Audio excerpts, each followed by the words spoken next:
Egito Antigo, professora Andréia. Quando falamos em Egito, logo lembramos das múmias, das pirâmides, da terra dos faraós, que é sempre envolvida em grandes mistérios e muitas curiosidades. Então, hoje nós vamos falar do Egito na Idade Antiga, que é bem diferente do Egito hoje. As características culturais, as fronteiras são bem diferentes. Então, o Egito hoje está aqui, ó, no deserto do Saara, um território bem menor do que foi no período que vamos estudar. Então, o Egito se localiza na África, tá? E existe apenas um rio que atravessa o Egito, que é o Rio Nilo, né, que estamos vendo aqui. Então, assim, as principais características geográficas do Egito são as seguintes. Primeiro, localiza-se na África, no deserto do Saara, né, uma região de deserto, e só tem esse rio, Rio Nilo, que o atravessa e deságua no mar Mediterrâneo. Toda a experiência cultural do Egito tem relação com a sua geografia, certo? A presença desse rio é fundamental. O que nós vamos estudar hoje sobre o Egito lembra muito alguns aspectos da economia e também da política lá da Mesopotâmia, que nós já vimos no outro vídeo. Quem não viu, entra no canal, é muito importante assistir porque ele é um preparo para compreender o que a gente vai falar hoje, tá? Sobre a civilização egípcia. Observem essa frase: o Egito é uma dádiva do Nilo. Ela foi dita por um historiador da Grécia Antiga que esteve em visita no Egito, chamado Heródoto. O Egito é uma dádiva, dádiva significa presente. O Egito, o país Egito, só existiu, né, na sua grandiosidade, com todo o seu poder, graças à existência do Rio Nilo. Se observarmos nessa fotografia, nós observamos que ao fundo nós temos um grande deserto. De fora a fora, o Egito é um deserto. Porém, ele é recortado pelo Rio Nilo, um rio, um dos maiores do mundo, né, com mais de 6.000 quilômetros de extensão, nasce lá no Lago Vitória, no coração da África, e deságua no Mar Mediterrâneo, atravessando todo o Egito. No Egito não ocorrem muitas chuvas, porém chove lá na nascente do rio, assim como lá no caso da Mesopotâmia que estudamos. Por volta da metade do ano, né, ocorrem essas chuvas e o rio vem transbordando nas suas margens.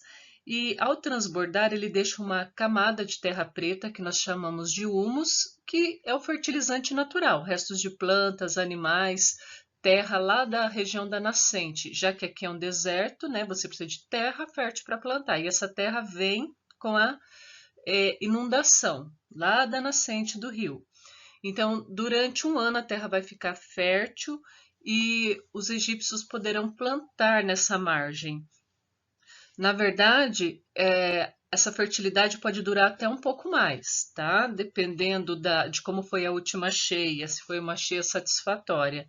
Então, sem o Nilo, não teria o Egito na sua grandiosidade toda. Foi graças a essa margem fértil que os egípcios puderam cultivar principalmente o trigo, e isso vai ser uma moeda de troca para outras mercadorias que eles vão comercializar com povos vizinhos. Então, a agricultura vai ser a grande riqueza, e como acontece uma agricultura no deserto, né? Então, só ocorreu por causa do Rio Nilo. A história política do Egito é dividida em duas partes, em período pré-dinástico, que vai de 5.000 a 3.200 a.C., e período dinástico, que vai de 3.200 a 1.085 a.C. Para facilitar, período dinástico é antes de surgir o primeiro faraó, e período dinástico é depois de surgir o primeiro faraó. No período pré-dinástico, o Egito era composto basicamente por aldeias agropastoris ao longo do seu percurso. Essas aldeias eram chamadas de nomos e cada uma delas tinha o seu governante, que era um nomarca. Porém, pelo fato do Egito ficar no deserto, pelas dificuldades de se cultivar alimentos no deserto, precisava-se de muitos homens. Cada aldeia precisava de muitos homens para construir canais de irrigação ao longo do Nilo, diques para represar água, para fazer templos. Então, para fazer as obras públicas, precisava de muita gente. Para cuidar da agricultura, precisava de muita gente. Então, os nomos começaram a se unir e cada nomos passou a ceder para o outro uma quantidade de homens durante um período para as obras públicas, para a sua sobrevivência. E da união desses nomos vão surgir primeiro dois reinos no Egito. O Alto Egito, mais ao sul, que nasceu então da junção de vários nomos, de várias aldeias, e ao norte vai surgir o Baixo Egito. Porém, o Baixo Egito, como vocês podem ver, fica perto de onde o rio Nilo deságua, onde tem uma formação geográfica que nós chamamos de delta, o delta do Nilo. É onde o rio se abre próximo ao mar em várias frentes e essa região acaba sendo muito mais irrigada, produzindo muito mais alimento. Logo, o Baixo Egito se tornou muito mais poderoso, porque se tornou mais rico. E no ano de 3200 a.C., o governante do Baixo Egito, chamado Menés, ele vai empreender a conquista do Alto Egito. Então, com Menés em 3200, o Egito será unificado, vai se tornar um único país. E Menés, então, vai se tornar o primeiro faraó da história egípcia, em 3200 a.C. A partir do momento que Menés se torna o primeiro faraó do Egito, então dá início ao novo período político do Egito, que é o período dinástico. O período dinástico também é dividido em Antigo Império, Médio Império e Novo Império. Então vamos falar do Antigo Império. Esse vai ser o período em que vão ser construídas a maior parte das pirâmides que nós conhecemos no Egito, como essas aí que estão na foto, que são as pirâmides da planície de Gizé, que é de Kelps, Kefren e Miquerinos. Nesse período, no Antigo Império, também vai aumentar demais o poder dos faraós. Eles vão concentrar poderes religiosos, militares e administrativos. Porém, ao final do Antigo Império, vão ocorrer muitas revoltas e até guerra civil no Egito, por conta da desobediência dos chefes de províncias e principalmente da população pobre, que se achava muito explorada, porque se via obrigada a construir essas grandes obras, não só as pirâmides, como os templos, os palácios, de graça. O Médio Império se inicia quando a nobreza da cidade de Tebas consegue estabilizar esses conflitos que estavam ocorrendo no Egito. Porém, por volta de 1700 a.C., o Egito foi invadido pelos Ixos, que é um povo nômade que veio da Ásia, e eles se mostraram superiores aos egípcios em termos de técnicas militares. Inclusive, utilizavam-se do cavalo, que até então era um animal desconhecido no Egito. E eles usavam para puxar carros de combate com rodas, e além disso usavam armas de bronze. Assim, esses invasores conseguiram dominar a região do norte do Egito e estabelecer a capital em Avares. E os Ixos vão ficar nessa região por volta de 170 anos. Então, a história do Egito também é uma história de invasão de outros povos. O novo império tem início quando novamente a nobreza de Tebas consegue reunir forças para expulsar os Ixos. Na verdade, os egípcios vão aprender com os Ixos técnicas mais avançadas de guerra, e com essas técnicas que eles aprenderam, eles vão empreender uma dominação em relação aos povos vizinhos. Como a gente pode perceber no mapa ao lado, nas setas, a gente verifica que o Egito se expande mais ao sul e também invade áreas como Israel, chega até mesmo lá na Mesopotâmia. Porém, por volta do século XII a.C., o Egito vai começar a viver uma decadência. Por quê? Porque a população se via muito explorada com muitos impostos e começa a se revoltar. E, ao mesmo tempo, a nobreza vivia no luxo, exibindo poder, exibindo riqueza. Então, o Egito vai entrar no período de decadência. E o ponto mais grave dessa decadência é quando se iniciam as invasões dos assírios no Egito. Os egípcios vão até conseguir se libertar dos assírios, mas por volta de 525, o Egito vai ser invadido pelos persas. E aí são sucessivas invasões que vão descaracterizando a política egípcia, o domínio dos faraós. Depois dos persas vem Alexandre o Grande, que era da Macedônia, e também vai impor o seu domínio. E finalmente, por volta do ano 30 a.C., o Egito foi dominado pelos romanos. Agora vamos falar sobre a economia no Egito Antigo. Primeiramente, é bom a gente lembrar que no Egito, assim como na Mesopotâmia, ocorria o modo de produção asiático. O Egito fica na África, isso aí é só uma expressão para definir o modelo econômico. O modo de produção asiático consiste na dominação do Estado em relação às terras e em relação ao trabalho, ou seja, todos os trabalhadores estão sujeitos ao faraó. Nenhum camponês é dono das terras, todas as terras são do faraó, tá certo? E o faraó, por meio dos funcionários, vão controlar esses trabalhadores. Além de trabalharem praticamente gratuitamente, também tem que pagar altos tributos.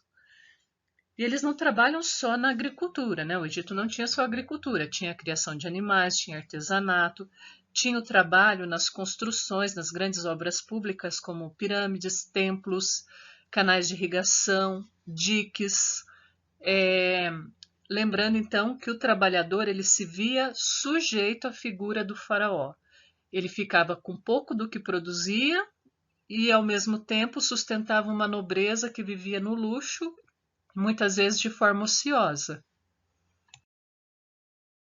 Ainda falando de economia no Egito Antigo, vamos falar da agricultura. Lá se destacava principalmente o cultivo do trigo, da cevada, do linho e do papiro. O trigo era para fazer o pão, a cevada a cerveja. O linho é usado na confecção de tecidos e o papiro é uma planta, um pequeno arbusto do qual faziam o papel que utilizavam para escrever no Egito. Na economia também se encontrava a criação de animais. Os principais animais criados pelos egípcios eram bois, asnos, carneiros, cabras, porcos e aves. O cavalo, os egípcios passaram a criar mais tarde, depois da invasão dos Hicsos. Mas lembrando que a carne era apenas para os ricos, raramente os pobres se alimentavam da carne desses animais. Em relação ao comércio, eu gostaria de destacar principalmente o comércio com outros países. Os egípcios também comercializavam com áreas do Oriente Médio e até mesmo da Grécia Antiga. Eles exportavam principalmente o trigo, né? O trigo era o principal produto de troca dos egípcios com outros povos. Tecido de linho e cerâmica. E o que eles importavam, né? O que vinha de fora para o Egito. Estava principalmente o marfim, perfumes e peles de animais. Bom, e a sociedade no Egito Antigo? Como ela se dividia? No topo da sociedade estava o faraó e sua família. Logo abaixo, a nobreza e os sacerdotes, que geralmente eram da nobreza. Depois tínhamos os soldados, lembrando que os chefes militares também eram da nobreza. E tínhamos ainda os escribas, que era quem dominava a escrita egípcia, que vamos falar mais à frente. Até aqui nós tínhamos o grupo dos privilegiados, ok? Abaixo nós tínhamos os comerciantes, os artesãos e os camponeses. Aqui já estão os não privilegiados, aqueles que tinham que trabalhar para o Estado e pagar impostos para sustentar a nobreza. E abaixo nós tínhamos os escravos, lembrando que a base do trabalho no Egito não era a escravidão, era principalmente o trabalho servil dos camponeses. Escravos no Egito eram basicamente prisioneiros de guerra ou por dívida, então não era um número tão grande assim. A maior parte do trabalho era executada pelos camponeses. Lembrando que os camponeses construíam as pirâmides, os diques, canais de irrigação, os templos, além de trabalhar na agricultura. Toda aldeia tinha que fornecer um número de homens para essas obras públicas grandiosas. Então, a maior parte do trabalho se assenta na classe camponesa.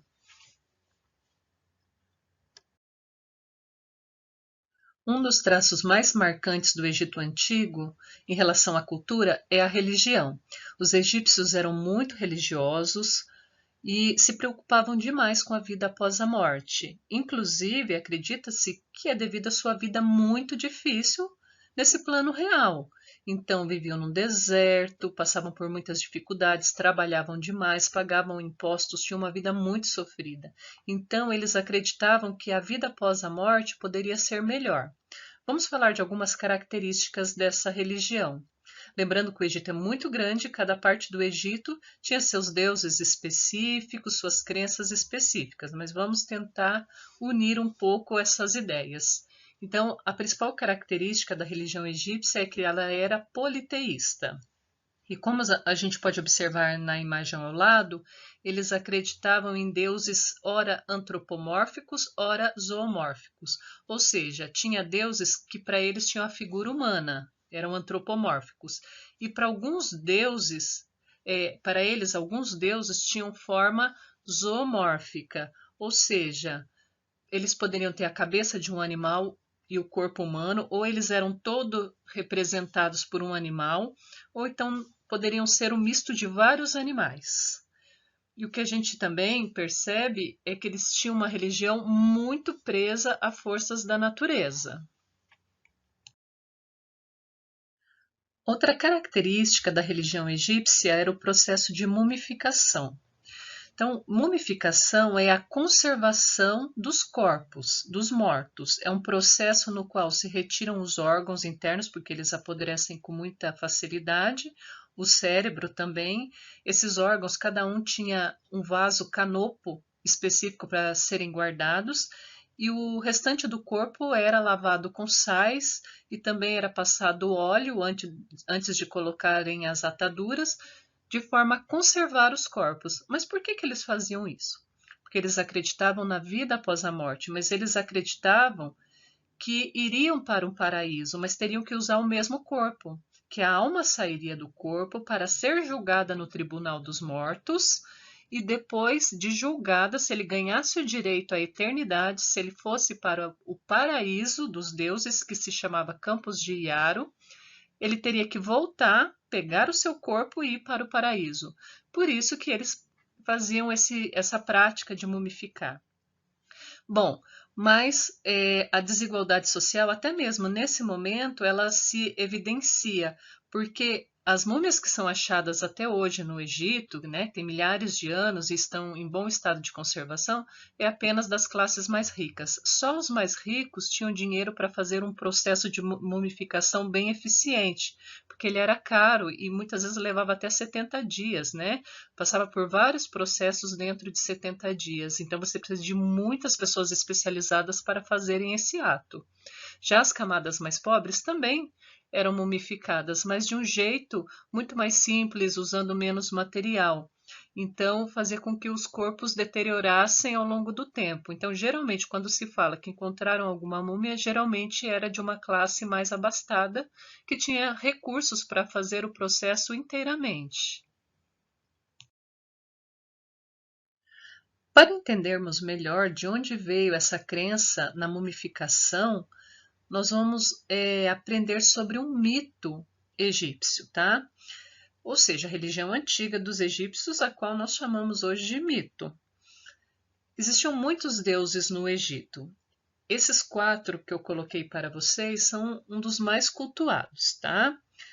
Primeiramente, Osíris, Ísis e Sete eram irmãos.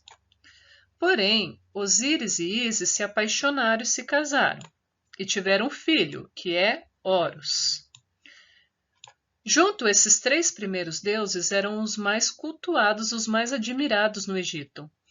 Então, naquela época, eles também eram representados por forças da natureza. Para os egípcios antigos, Osíris era o próprio rio Nilo, ou seja, toda a origem da vida, tudo que garantia sobrevivência para eles. Logo, era o deus mais cultuado, porque na natureza representava aquilo que garantia a sobrevivência deles.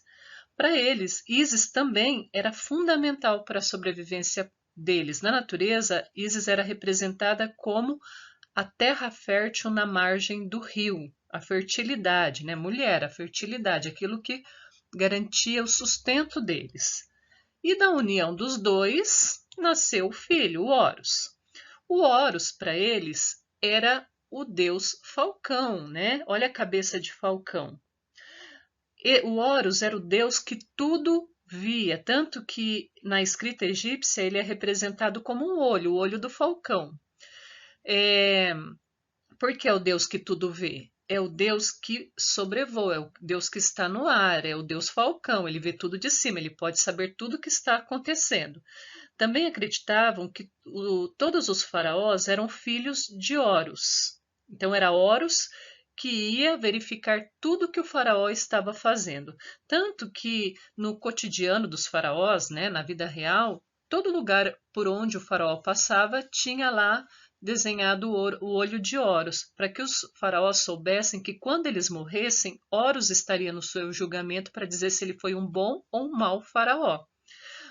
Os egípcios tinham muito essa noção de bondade e maldade, tá? Depois a gente vai falar mais disso na frente. Então, o direito ao paraíso tem muita relação em ser bom ou ser maus. Os maus não vão para o paraíso.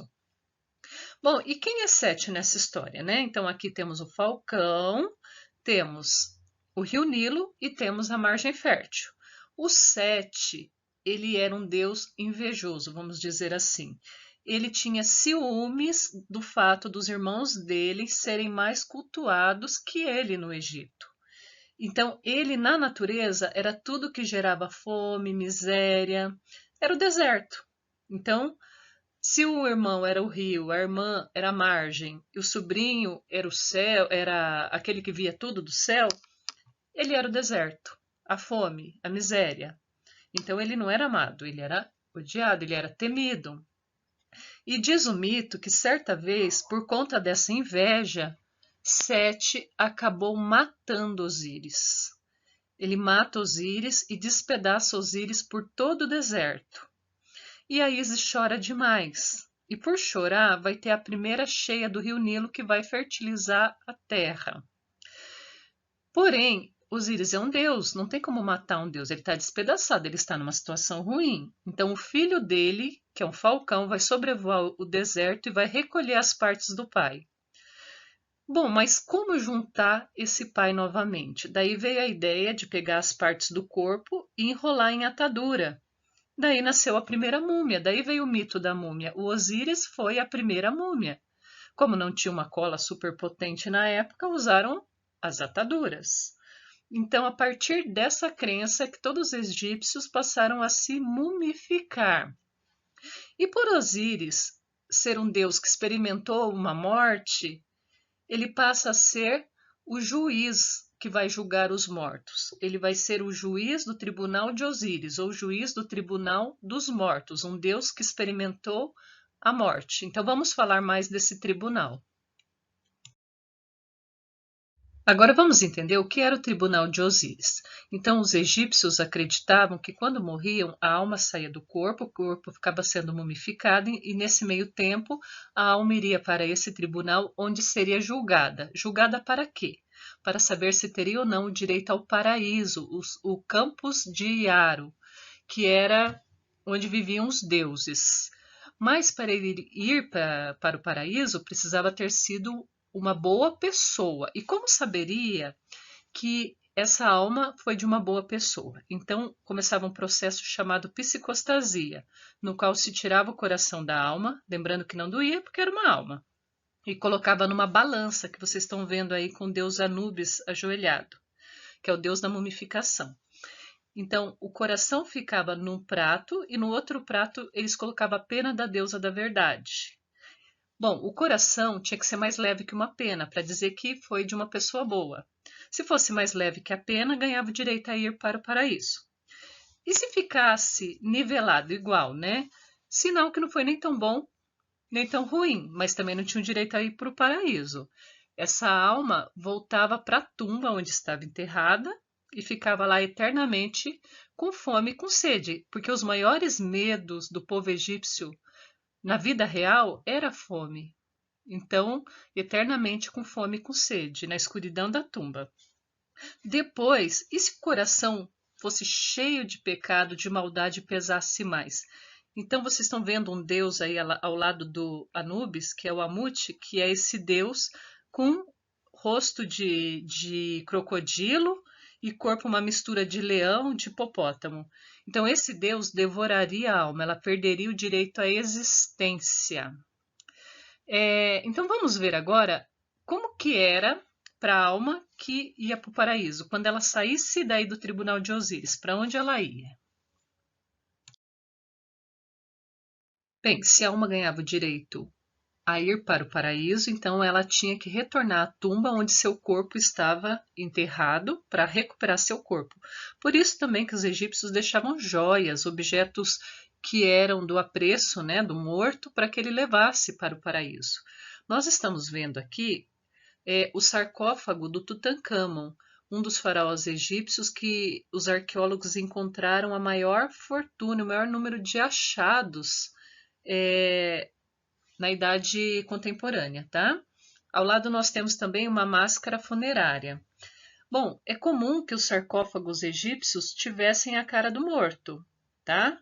E também ó, a máscara funerária era colocada sobre a múmia, dentro do sarcófago. Essa era a ideia porque na mesma tumba podiam ter várias pessoas da mesma família. Então, para que a alma não pegasse, não entrasse no corpo errado antes de ir para o paraíso. Lembrando que alguns mortos, os pobres, eles também entravam, eles tinham uma tumba também, né? Porém, pirâmides só os ricos é que tinham. Na verdade, tinha que ser faraó ou membro direto da família do faraó, como uma esposa, por exemplo, para estar enterrado também na pirâmide. Agora vamos falar um pouquinho mais da pirâmide. Antes, só uma observação. Os mitos que eu contei para vocês, eles variam bastante conforme as regiões do Egito, os nomes dos deuses, a origem dos deuses. Cada região tem uma explicação. Então, o mesmo deus tem várias explicações sobre sua origem, por exemplo, tá? Sem dúvida, as pirâmides constituem a parte mais expressiva da cultura egípcia antiga, porque elas estão aí até os dias de hoje, para que a gente possa observar, né? É um relato vivo da história. As pirâmides, primeiro, no Egito, elas têm a função de ser o túmulo do faraó, tá? Então, a pirâmide é um túmulo. Em outras partes do planeta, nós também temos construção de pirâmides e muitas vezes não são túmulos, são templos religiosos. No caso do Egito, a pirâmide é o túmulo do faraó e, no máximo, da sua família direta. Por que desse formato, né? Se a gente observar nessa imagem, a gente percebe que a pirâmide ela é composta por degraus. Não é à toa. Acredita-se que quando a alma voltava, pegava seu corpo para ir para o paraíso, ela subia esses degraus para chegar no campo de Iaro, que era exatamente no céu, né? Durante o dia a gente vê o sol no céu. O sol na cultura egípcia representa o deus Ra. Se Deus Ra está no céu é porque o paraíso é lá.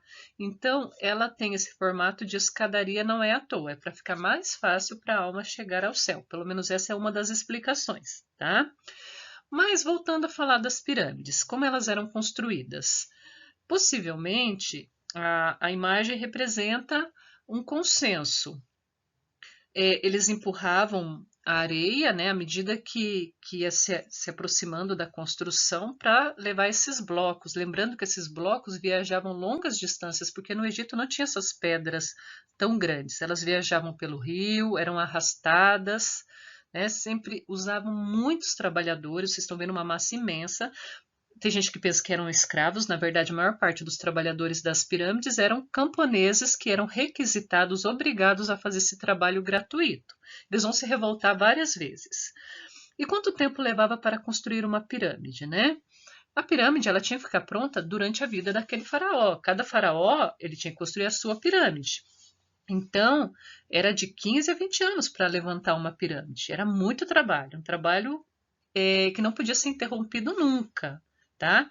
E em algum lugar ia ter uma pedra que seria removida, uma passagem secreta, e lá para uma parte interna construíam então onde ficaria o túmulo do faraó, onde ficaria a tumba do faraó, certo? E depois fechavam.